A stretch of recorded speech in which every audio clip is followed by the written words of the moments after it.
Greetings, I am Hideki Tojo, and I am eager to unveil my tale to you.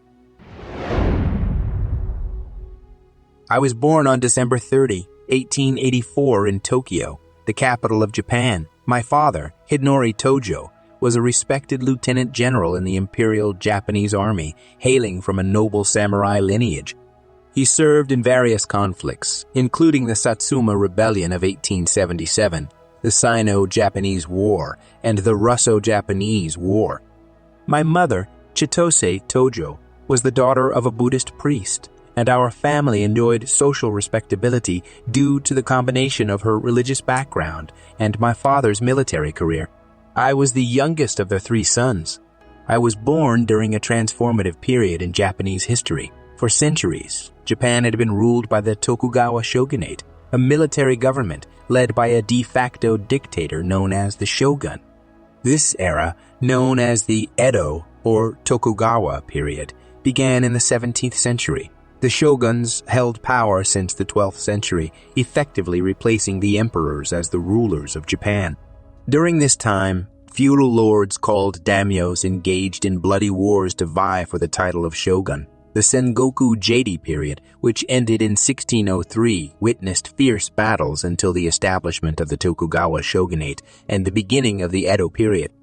Despite strict isolationist policies and a focus on traditional Japanese ways of life, Japan experienced economic growth, encouraged its art and culture, and remained a time capsule, lagging behind Western powers like the United States, Russia, and Great Britain. In the 19th century, the Shishi, traditionalist daimyos and samurai, resisted the opening of Japan to Western trade initiated by Shogun Tokugawa Ieyasu. Their uprisings were quelled after the Japanese Emperor Komu ordered the expulsion of all Europeans in 1863. However, recognizing the impossibility of overthrowing the shogunate, the Shishi sought to combine traditional Japanese culture with Western technologies. The Satsuma and Choshu regions formed the Sacho alliance, armed themselves with Western weaponry, and drove back the shogunate's forces in 1866. This led to the resignation of the new shogun, Tokugawa Yoshinobu, although he retained some influence. Satsuma and Choshu demanded the full restoration of the emperor's power.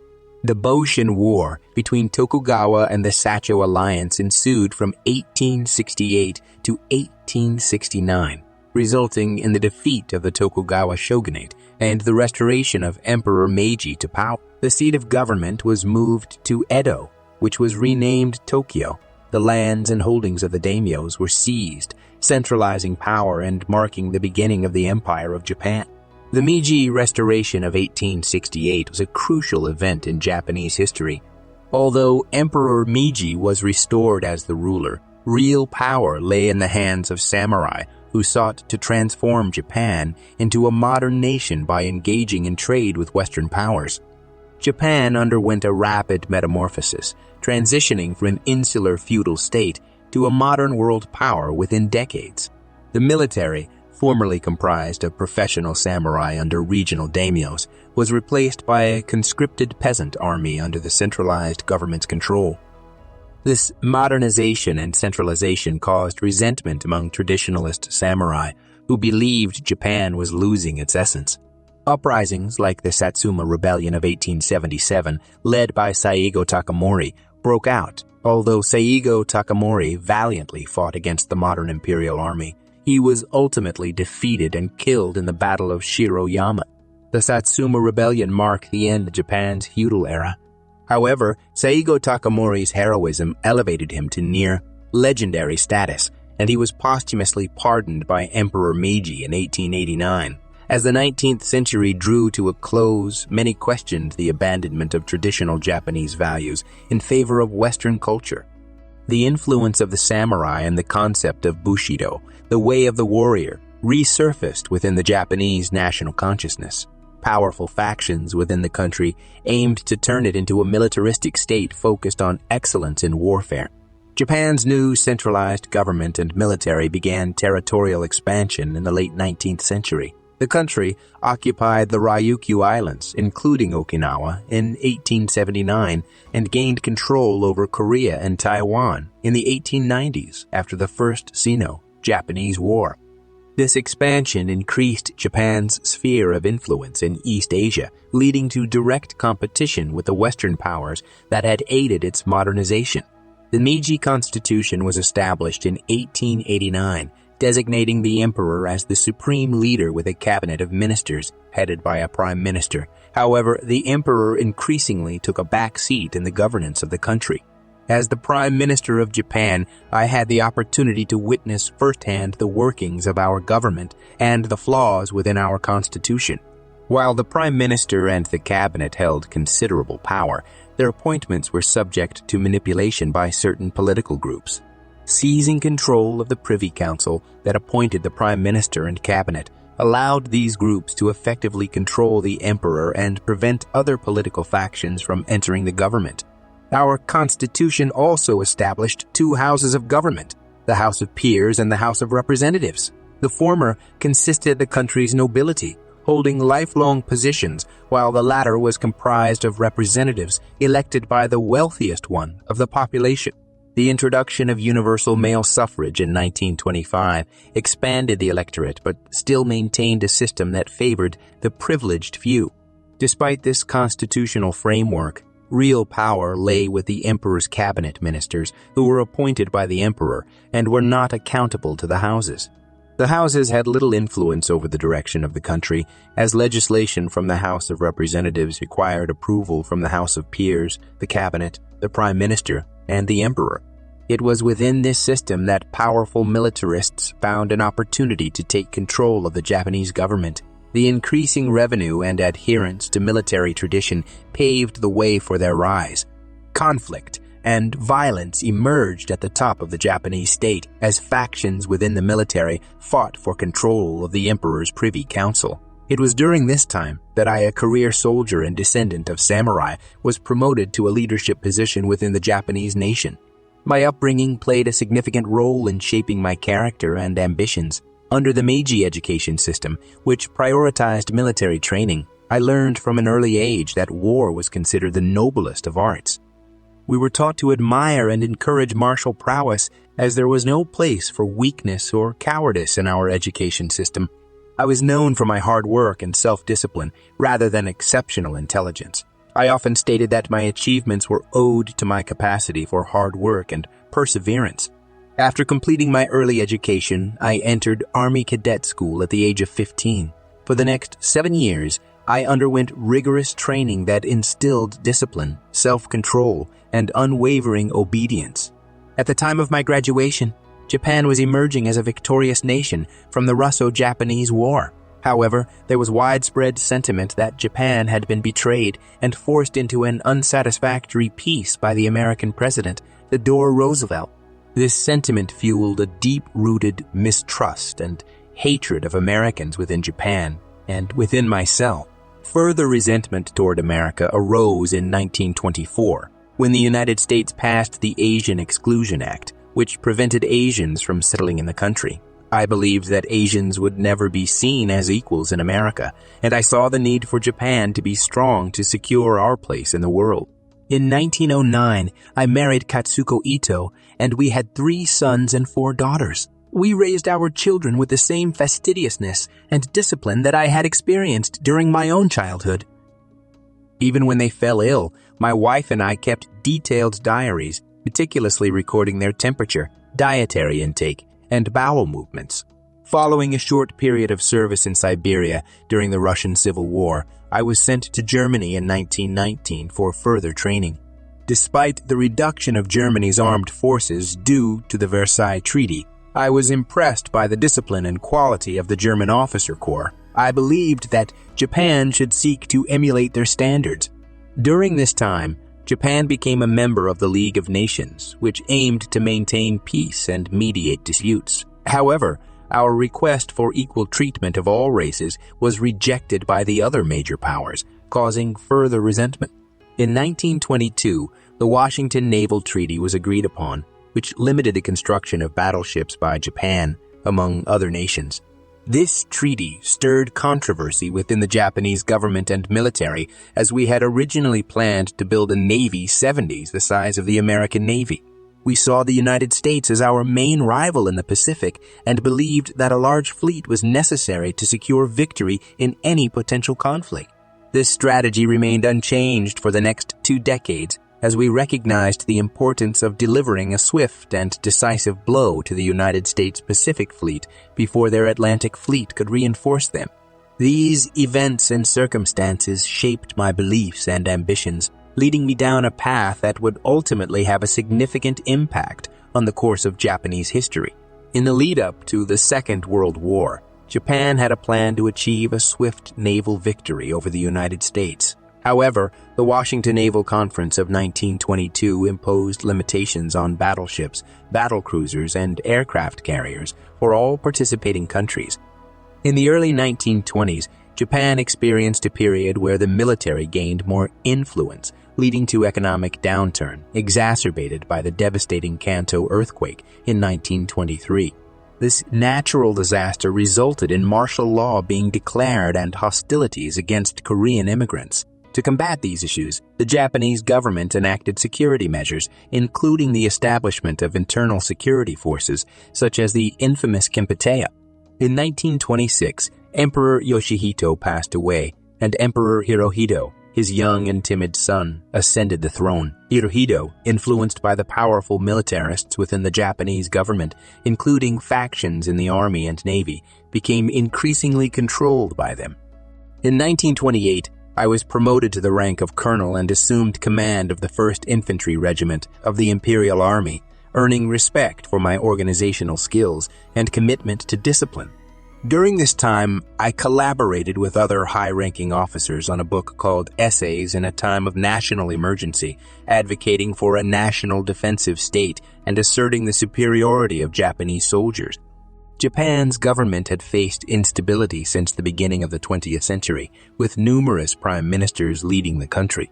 However, the influence of the militarists had been kept in check until 1932, when Prime Minister Inukai Tsuyoshi was assassinated, paving the way for the militarists to gain more power.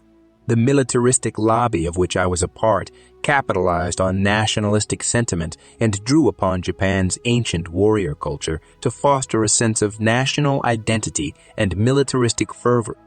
The goal was to transform Japan into a state geared toward military conquest. This aspiration for expansion and resources caused friction with Western powers who had colonies in East Asia, leading to tensions and a desire to pursue independent foreign policies regardless of their reactions. This drive for a Japanese empire led to a focus on China, particularly Manchuria, which Japan had leased portions of after the Russo-Japanese War. Reports of Japanese troops conducting raids in the region signaled an increasingly aggressive mindset within the army. In 1931, the Japanese army fabricated a sabotage attack on the South Manchurian Railway, known as the Mukden Incident, as a pretext for invading Manchuria. Following the detonation of explosives near the railway, the Japanese army occupied Manchuria, disregarding the civilian government in Tokyo. This marked a significant step in Japan's expansionist ambitions. This largely independent action by a Japanese army of occupation goes to illustrate the considerable power and influence our country's armed forces had gained by the early 1930s. Emboldened by our successes and with minimal resistance, we began to put into motion our plans for militaristic expansion. However, our invasion of Manchuria sparked widespread condemnation and criticism from the international community. The League of Nations report blamed us for the hostilities, leading us to storm out of the organization. This left us isolated and aggrieved. In 1935, I was appointed as the commander of the Kempeitai secret police force in Manchuria. My proactive and decisive command style earned me the nickname the Razor. It was during this time that I expanded the role of the military police, making them one of the most feared instruments of state repression in Japan and its colonies. My adherence to orders and strict adherence to protocol earned me admiration from my superiors in Tokyo. I received numerous promotions as the power and influence of the Japanese military grew, and we delved deeper into war across Asia. With the establishment of the puppet state Manchukuo under Emperor Pu Yi, we extended our control over northern China. The nationalists under Chiang Kai-shek fought a civil war against the Chinese communists, and we sought to weaken them and eventually annex China ourselves. In 1937, tensions between our troops and the Chinese escalated, leading to the Marco Polo Bridge incident. A full-scale battle broke out, resulting in our capture of Beijing. However, Chiang Kai-shek refused to capitulate, and the war escalated further. We captured Nanjing, where the resistance was fierce and a horrific massacre of civilians took place. I, as chief of staff, turned a blind eye to these killings, which would later be used against me after the war. Despite pouring more forces into China, we never completely occupied the country, and the war dragged on until 1945, with significant casualties on both sides. In 1938, I was promoted to Vice Minister of War and Inspector General of Army Aviation.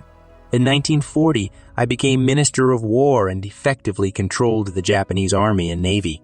During the summer of 1939, our country suffered defeats against the Soviets, which caused us to reconsider our aggressive stance against them. The defeat influenced the outcome of the entire Second World War, as we later signed a non-aggression pact with the Soviet Union, allowing them to focus on the German invasion. Divisions arose between the Army and Navy regarding our future expansion. The Army sought revenge against the Soviets, while the Navy saw potential in the South for resources needed for our war effort. As relations with Russia improved, we joined forces and turned our attention to military expansion in the Pacific. The fall of Western Europe further bolstered our optimism, leading us to align with Germany and Italy through the Tripartite Pact in 1940. That solidified the alliance of the Axis powers, where Germany and Italy respected our territorial conquests in the Pacific, and we respected their conquests in Europe and North Africa. While all three countries cooperated at an intelligence level, Japan mainly fought alone against the Allied powers in Asia, providing little concrete help to Germany and Italy. After the fall of France, we reached an agreement in July 1941 with Germany and the Vichy government for the occupation of France's colonies in Indochina, including Vietnam, Laos, and Cambodia. The United States protested against this move and imposed an embargo on exports, including our oil supply. We faced a choice between further expansion to replace lost imports or retreat. The hardline ultranationalists in charge opted to continue military expansion to the south, threatening us colonies in the Philippines and British outposts in Hong Kong and Singapore. The embargo caused panic among moderate members of the Japanese government who favored a peaceful resolution with the United States. However, the militarists in control of the Privy Council pushed for a declaration of war. An imperial conference was held on September 6, 1941, agreeing to set a deadline for diplomatic solution with the U.S. that would expire on October 14, after which war would be inevitable. Negotiations continued, but when the Americans demanded a total Japanese withdrawal from China and Manchuria as a condition for resuming exports, we believed declaring war was the only option, as surrendering our conquests was not acceptable.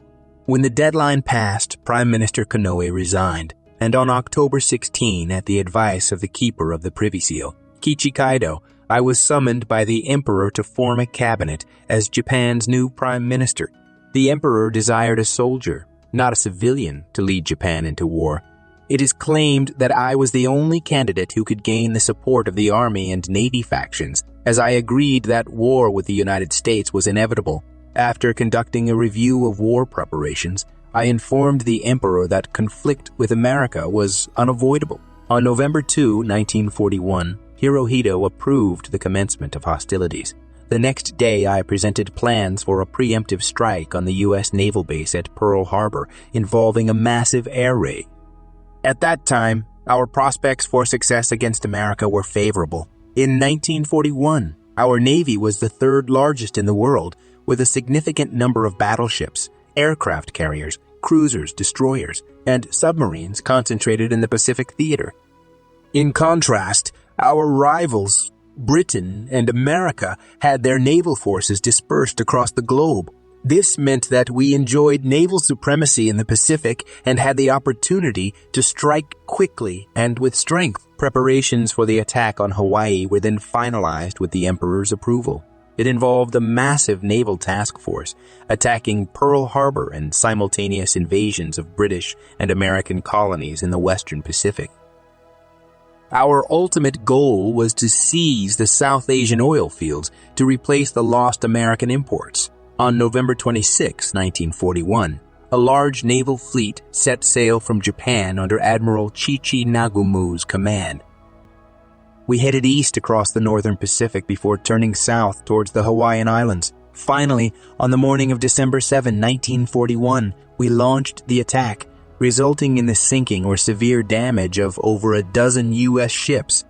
3 days later, on December 11, 1941, Germany and Italy joined us in declaring war on the United States. This sealed our doom, as we realized we couldn't compete with the world's richest and most powerful industrial nation. Spurred on by the success of the Japanese Navy, the Imperial Army swiftly advanced through Southeast Asia, capturing Hong Kong, the Philippines, Borneo, and Malaya. In February 1942, we took the vital British outpost in Singapore, establishing ourselves as the dominant power in Asia and the Western Pacific. Although I was hailed as a hero by the Japanese people, I remained subdued, aware that we had not yet delivered a knockout blow against the United States. Soon after, my reluctance to celebrate was justified when the Americans bombed Japan on April 18, 1942, in what became known as the Doolittle Raid. This daring strike on the greater Tokyo area shattered the Japanese people's perception of invincibility. In reprisal, 3 American pilots who were shot down during the raid were executed on the Emperor's orders, despite my advice against killing prisoners of war, as I feared retaliation against Japanese prisoners. Contrary to the modern perception of me as a hardliner, I took measures to ensure the well-being of the Japanese people. I would personally check the rubbish bins outside ordinary people's houses to ascertain what food they were eating. In an effort to gain support from the people and Asian countries, I promoted the idea of a greater East Asian co-prosperity sphere. This involved the Japanese leading a coalition of free Asian states, although it was seen by the West as Japanese puppet states. The aim was to remove the Western powers from Asia. However, there was a darker side to my premiership. Radio broadcasts and newspaper articles were strictly censored, and thousands of people were arrested and imprisoned for thought crimes against the state. The Kempeitai secret police, under my orders, employed extreme measures, including torture, to extract confessions. Total submission and obedience were demanded, particularly from the military, as the way of the warrior was instilled in Japanese soldiers through rigorous training. Surrender was strictly prohibited according to the military code of conduct, known as the Senjin-kun, inspired by elements of Bashido. However, our unwavering commitment to the ancient warrior code, known as the Way of the Warrior, had both positive and negative consequences during the Second World War. On one hand, it produced fearless and disciplined warriors capable of extraordinary feats in battle. On the other hand, it made Japanese soldiers highly intolerant of enemy prisoners of war and foreigners in general. One of the most notorious incidents of mistreatment and murder of prisoners of war was the Batayan Death March in April 1942. American and Filipino prisoners were forced to march nearly 70 miles across Bataan in the scorching heat, resulting in the deaths of thousands of men due to exhaustion, lack of water, and executions. Another example of the Japanese Army's mistreatment of prisoners occurred during the construction of the Burma Railway. Approximately 250 miles of narrow-gauge railway were built by 250,000 civilians and Allied prisoners in the sweltering heat of Japanese-occupied Burma between 1942 and 1943. Nearly 100,000 men died from dysentery, beatings, execution, exhaustion, and starvation. Shockingly, 27% of all prisoners of war died under Japanese care, compared to only 6% in Europe. During his trial, I would later claim that the responsibility for mistreatment and murder of prisoners of war lay with the commanders in the field. However, it cannot be denied that both my government and I had the power to intervene and stop these atrocities if we had chosen to do so. The actual number of prisoners of war and civilians killed by the Japanese during that time is estimated to be at least 3 million, with higher estimates suggesting a figure close to 14 million, surpassing the death toll of the Holocaust. Another negative consequence of our military's refusal to surrender or accept defeat as dishonorable was the prevalence of suicidal attacks. As the war progressed, Japanese soldiers engaged in acts of self-destruction or committed suicide rather than attacking the enemy. This misguided adherence to ancient codes of conduct revealed the flaws in applying such principles to modern warfare. Instead of considering more effective strategies like fighting, withdrawals, or retreats, the Japanese Army and Navy resorted to all-out suicidal attacks against Allied forces and shipping. While it can be argued that the nature of the battles in which we were engaged, often on small islands or archipelagos, made fighting to the last man seem inevitable due to the lack of retreat options, it is difficult to justify the large numbers of Japanese troops involved in suicidal attacks. The Japanese government, including myself, sanctioned these attacks despite being aware of the inevitability of defeat against America from an early stage. One significant blow came at the Battle of Midway in June 1942, when the United States Pacific Fleet effectively destroyed our carrier striking force, resulting in the loss of 4 aircraft carriers, 248 aircraft, and over 3,000 personnel. This defeat at Midway is widely regarded as the turning point of the Pacific War. With naval and air supremacy lost, the bravery and fanaticism of our soldiers became irrelevant. The United States now possessed overwhelming force and could launch attacks on our territorial conquests without effective resistance. Instead of reclaiming our gains, we faced the gradual erosion of our positions. The Americans had devised a strategy called island hopping, aiming to reclaim strategically important islands in the eastern Pacific. Their goal was to bring their naval and air forces within striking distance of Japan's home islands. After the devastating defeat at Midway, the Japanese Navy tried to conceal the extent of their losses. Surprisingly, even I, Tojo, was unaware of the disaster until 2 weeks after the last Japanese carrier sank. Once I learned of the calamity, I ordered an increase in conscription, urging every able-bodied man to join the armed forces. However, this effort had little impact because Japan's inability to match the industrial power of the Allies was the root cause of our setbacks. Moreover, I faced constant obstacles due to the internal strife and power struggles within the military and government. The Navy and Army factions competed for supremacy and resources, further undermining our efforts. By 1944, the situation in the Pacific was dire. General Douglas MacArthur and Admiral Chester Nimitz led the American forces, tightening the grip on Japan. They successfully invaded and occupied the strategically vital island of Saipan, where desperate Japanese defenders launched mass banzai charges and committed suicide, resulting in nearly 30,000 deaths. The loss of Saipan brought about a blame game, and I was held accountable. Recognizing that my premiership hindered the possibility of peace with the Allies, influential groups within the Japanese government sought my removal. I appealed to the Emperor for support, but he did not grant it. Consequently, on July 18, 1944, I resigned as Prime Minister of Japan.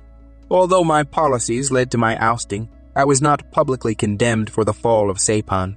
I remained a loyal servant of the Emperor and expressed sadness over the burden the war placed on him in my farewell radio broadcast.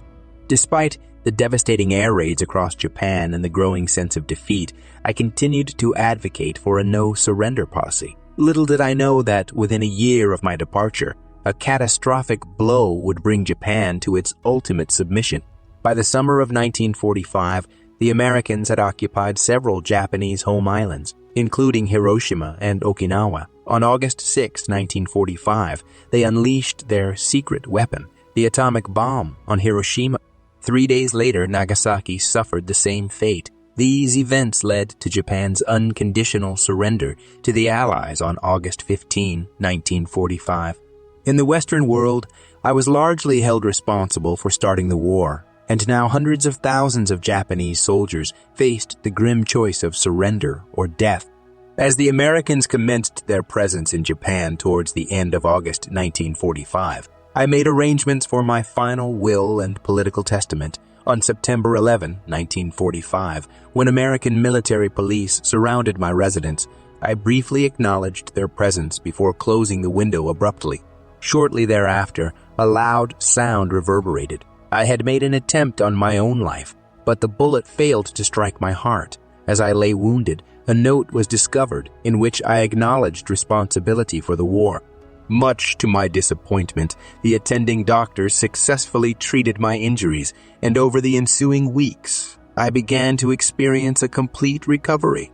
Once I had regained my health, I was sent to prison to await trial for war crimes, along with several other high-ranking Japanese officials and generals. In late April of 1946, the proceedings began, and I, along with 27 other defendants from my war cabinet, faced charges on 55 separate counts of war crimes, including Class A war crimes, conventional war crimes, and crimes against humanity. In 1947, I finally testified before the tribunal, presenting my version of events and accepting responsibility for starting the war. I argued that Japan was forced to defend itself due to America's hostile foreign policy, which included the buildup of naval forces at Pearl Harbor and punitive embargoes. Joseph Keenan, the former U.S. Attorney General of Ohio who had prosecuted notorious gangsters like Machine Gun Kelly, and Al Capone, led the prosecution. He dismissed my claims as propaganda and presented evidence of my awareness of the mistreatment of prisoners and civilians by the Japanese Army in Class B war crimes. I rejected these accusations, arguing that wartime killings could not be considered criminal. However, all defendants acknowledged that starting the war had been our decision, repeatedly stating that Emperor Hirohito had approved it based on our advice. The militarists saw their loyalty to the emperor as their utmost duty, considering him blameless and untouchable, even in the face of mounting evidence. This is why Hirohito was never held accountable for Japanese aggression or war crimes. General Douglas MacArthur, the commander of US forces in Japan, believed that the emperor's cooperation and survival were crucial for maintaining control over the Japanese population. Putting Hirohito on trial or convicting him could have incited a mass uprising against the occupying Americans. Thus, it was decided before the trial that the blame for Japan's actions would primarily fall on the militarists, particularly myself. Some argue that the tribunal was unfair or even rigged, as not all responsible individuals were brought to trial, and those who had essentially been judged before the proceedings began. The trial dragged on until 1948, when on November 12, I and 6 of my co-defendants were sentenced to death. Over a month later, I was hanged on December 23, 1948. Before my execution, I issued a statement apologizing for Japan's crimes and pleaded for mercy from the Americans. Following my execution, my body was cremated and orders were given to scatter the ashes secretly. However, Japanese patriots obtained the remains of myself and my co-defendants. Over the years, several shrines were constructed in Japan where prayers are still offered for our souls. In recent times, some view me and others involved as victims, believing that Japan was forced into war with America in self-defense. They argue that I was unfairly portrayed as a villain by the Americans, alongside Benito Mussolini and Adolf Hitler. This belief is hotly disputed by many of Japan's neighboring countries, and there are those in Japan itself who still hold me responsible and even harbor hatred for starting a war that Japan had no chance of winning, resulting in the deaths of millions of Japanese soldiers, civilians, and countless others across conquered lands. Most historians agree that I was not a dictator like Adolf Hitler, as I was simply the Prime Minister of Japan. However, there is consensus that I played a crucial role in instigating the Second World War in a Pacific and promoting a brutal warrior code within the Japanese military. I helped shape the mindset that led to the atrocities committed by Japan's armed forces throughout Asia and the Pacific during the war.